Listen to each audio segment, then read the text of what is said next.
नमस्कार दोस्तों। जनता का सी काटने का भी एक लिमिट होता है और हमारी सरकार इस लिमिट को तोड़ने में माहिर है। 15 जून को गलवान वैली में जो इंडिया और चाइना का क्लैश हुआ था, उसका मेन रीज़न यही था कि चाइनीज़ ट्रूप्स हमारे इंडियन टेरिटरी में घुस आए थे और वहाँ पर उन्होंने अपना बंकर और टेंट्स बनाया था। लेकिन इस चीज़ को हमारे सरकार ने ये बोलकर आसानी से टाल दिया। न वहां कोई हमारी सीमा में घुस आया है, न ही कोई घुसा हुआ है। लेकिन इस फ्राइडे को जब राजनाथ सिंह जी लद्दाख विजिट में गए तो वहाँ पर उन्होंने ये क्लियरली बोला कि we will reclaim all the areas intruded by the Chinese troops in recent weeks. इसका मतलब ये है कि हम अपना जगह जो चाइनीज़ ट्रूप ने हथिया लिया है इन कुछ हफ्तों में उसको वापस ले लेंगे, ये उनका कहना था। और उन्होंने ये भी बोला कि बातचीत से ये सॉल्व हो जाना चाहिए, टाइम भी लग सकता है, मैं गारंटी नहीं दे सकता। तो इसका कहीं ना कहीं मतलब ये श्योर है कि हाँ, चाइनीज़ सोल्जर्स ने हमारा इंडियन टेरिटरी, जो जगह हम क्लेम करते हैं कि हमारा टेरिटरी है, उस पर अपना कब्ज़ा डेफिनेटली किया था। इनफैक्ट डेक्कन क्रॉनिकल का एक आर्टिकल है जो आपको यहाँ पर दिख रहा होगा, इसमें क्लियरली लिखा हुआ है कि हाँ, इंडिया का जगह जो इंडिया क्लेम करता था कि उनका है यानी हमारा है, उस पर चाइनीज़ ने अपना टेंट्स और बंकर्स बनाकर हथिया लिया है। और इससे भी शॉकिंग है ये नीचे वाले ब्लू अंडरलाइन वर्ड्स, इसमें ये क्लियरली मेंशन किया हुआ है कि चाइनीज़ सोल्जर्स हमारे टेरिटरी में घुसे मई महीने में। यहाँ पर जो सोचने वाली बात यह है कि मई महीने में वो हमारे एरिया में घुसते हैं, वहाँ पर टेंट्स बनाते हैं, वहाँ पर बंकर्स बनाते हैं, लेकिन हमारी सरकार क्या करती है, इस चीज़ को पब्लिक से छुपा कर रखती है, प्लस कोई ठोस एक्शन भी नहीं लेती है। बट उसके 1 महीना 15 दिन बाद जब एक्शन लेती है तो कुछ सोल्जर्स को भेजा जाता है उनसे बातचीत करने के लिए, वो भी बिना किसी हथियार के, एकदम बेयर हैंडेड। मतलब मुझे एक बात समझ नहीं आ रहा कि एक देश जिसका प्रधानमंत्री 18 घंटा काम करते हैं, उस देश का जगह को कोई कैसे इतना इजीली ऑक्यूपाई कर सकता है और गवर्नमेंट कोई एक्शन भी नहीं लेता है। मतलब कुछ तो गड़बड़ है, कोई तो है जो जागकर भी सो रहा है, और वो कौन है मुझे बोलने की ज़रूरत नहीं, आप सब जानते हो बिकॉज आप जनता हो। अब इस पर राहुल गांधी जी ने यह बोला है कि इस कायरता के वजह से इंडिया को बहुत भारी कीमत चुकानी पड़ेगी। अब देखिए राहुल गांधी जी क्या बोलते हैं, वो बिल्कुल मैटरलेस है बिकॉज उनका बात कोई भी नहीं मानता। But as a citizen of India मैं जो बोलता हूँ वो बहुत मायने रखता है। मुझे भी कहीं ना कहीं ये लगता है कि हाँ, इस कायरता के वजह से, इस डिफेंसिव गेम प्लान की वजह से इंडिया को बहुत बड़ा नुकसान होगा फ्यूचर में। क्योंकि देखिए, चाइना ने पैंगोंग लेक के अलावा बाकी सारे डिप्लॉयमेंट एरिया से अपने ट्रूप्स को पीछे खींच लिया। इसका मतलब ये बिल्कुल भी नहीं है कि वो हमसे शांति बनाए रखना चाहता है। अगर ऐसा ही होता तो पैंगोंग लेक के पास वाले इलाके से भी अपना ट्रूप को खींच लिया होता, लेकिन उन्होंने वहाँ से ट्रूप को नहीं खींचा।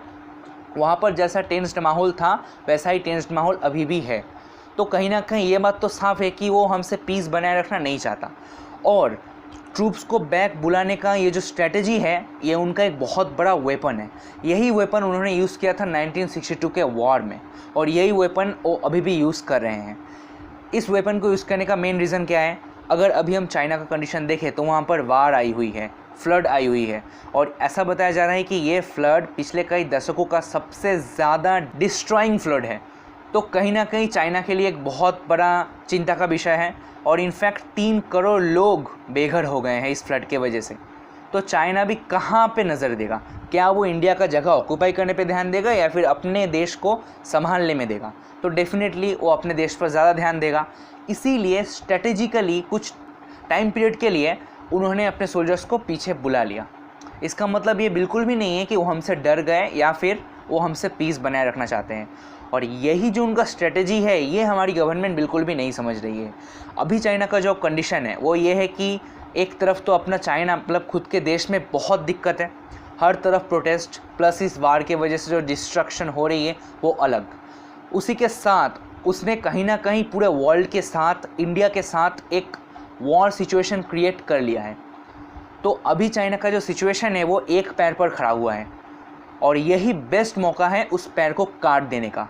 ताकि वो कभी भी इंडिया की तरफ आंख उठाकर देखने से पहले 1000 बार सोचे। लेकिन यहाँ पर हमारी गवर्नमेंट और हमारी आर्मी क्या कर रही है? डिफेंसिव गेम खेल रही है। हाँ, डिप्लॉयमेंट ज़रूर बढ़ाया जा रहा है, ट्रूप्स का, आर्टिलरीज का, वेपन्स का, वेपनरी सिस्टम्स का, लेकिन हम सिंपल एक पॉलिसी फॉलो करते आ रहे हैं कि the world is our family, the whole world is our family. हम यही पॉलिसी फॉलो कर रहे हैं। हमारा बस यही मानना है कि हम किसी को भी अटैक नहीं करेंगे, हम सबको रिस्पेक्ट देंगे, चाहे हम लूट जाए, हम किसी को अटैक नहीं करेंगे। यही है हमारी पॉलिसी। और इंडियन गवर्नमेंट को ये बिल्कुल समझ नहीं आ रहा है कि ये उनका वॉर स्ट्रैटेजी है। इस स्ट्रैटेजी के बाद जब वो फिर से रिटेलिएट करेंगे, जब वो फिर से इंडिया पर अटैक करेंगे, तब उनका गुस्सा बहुत ज़्यादा होगा। क्योंकि चाइनीज़ ऐप्स बैन हो, या फिर स्टील इंपोर्ट का बैन हो, या फिर सोलर इक्विपमेंट का बैन हो, ये सब करके इंडिया ने कहीं ना कहीं थोड़ा ही सही रिटेलिएट ज़रूर किया है। तो इस रिटेलिएशन का गुस्सा भी होगा उन पर, तो वो उस गुस्से को ज़रूर दिखाएंगे। और इंडियन गवर्नमेंट को ये बिल्कुल समझ नहीं आ रहा कि तब हम कैसे इस चीज़ को फेस करेंगे, क्योंकि द ट्रूथ इज़ बिटर।